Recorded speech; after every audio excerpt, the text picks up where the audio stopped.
Hello बच्चों, तो आओ प्रश्न को देखते हैं। एपी अर्थात समांतर श्रेणी जिनके पद यहाँ पर इस प्रकार दिए गए हैं। प्रथम पद 42, दूसरा पद 63, तीसरा पद 84, कॉमा डॉट डॉट डॉट 210 यहाँ पर अंतिम पद है। तो यहाँ पर कितने पद है ये हमें ज्ञात करना है, अर्थात पदों की संख्या ज्ञात करनी है। तो इसके लिए 4 विकल्प दिया गया है। तो ए विकल्प में 7, बी विकल्प में 8, सी विकल्प में 10, डी विकल्प में 9। तो दिए गए 4 विकल्प में से हमें सही विकल्प का चयन करना है। तो दिए गए प्रश्न की मुख्य अवधारणा की बात करें तो बच्चों यहाँ पर हम समांतर श्रेणी अर्थात जिसे हम एपी भी कहते हैं, तो यदि समांतर श्रेणी का प्रथम पद ए हो तथा सार्व अंतर डी हो तो दूसरा पद क्या हो जाएगा, तो ए प्लस डी, तीसरा पद ए प्लस 2d, चौथा पद ए प्लस 3d। तो इस प्रकार बच्चों n पदों तक। अब यहाँ पर हम nवां पद की बात करें तो nवां पद हम कैसे ज्ञात करते हैं, तो इसके लिए सूत्र होता है ए एन बराबर ए प्लस n माइनस ए गुनी D.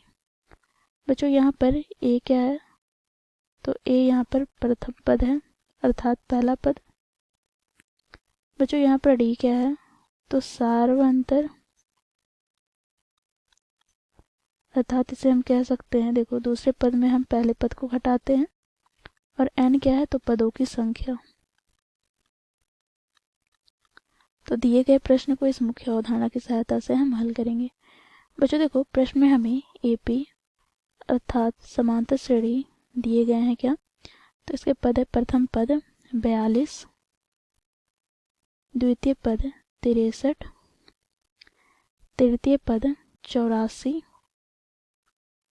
Comma dot dot dot अंतिम पद क्या है, तो यहाँ पर देखो 210। तो यहाँ से हम लिखेंगे प्रथम पद अर्थात ए बराबर 42, डी बराबर, तो दूसरा पद क्या है, तो 63, तो a2 माइनस a1 अर्थात बच्चों देखो 63 माइनस 42।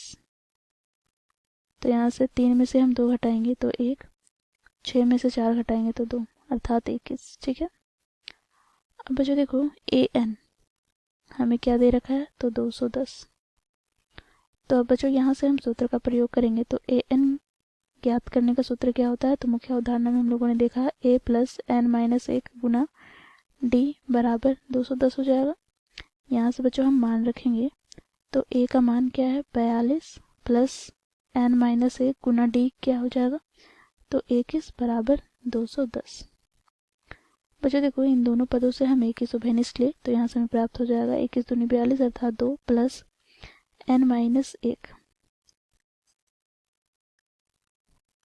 बराबर 210। 21 से विभाजित करेंगे तो 10 पर में विभाजित हो जाएगा। तो यहाँ से हमें प्राप्त हो जाएगा बच्चों देखो n 2 में 1 घटाएंगे तो 1 बराबर 10। तो यहाँ से बच्चों हमें n बराबर क्या प्राप्त हो, 10 माइनस 1 अर्थात बच्चों देखो 10 में 1 घटाएंगे तो 9।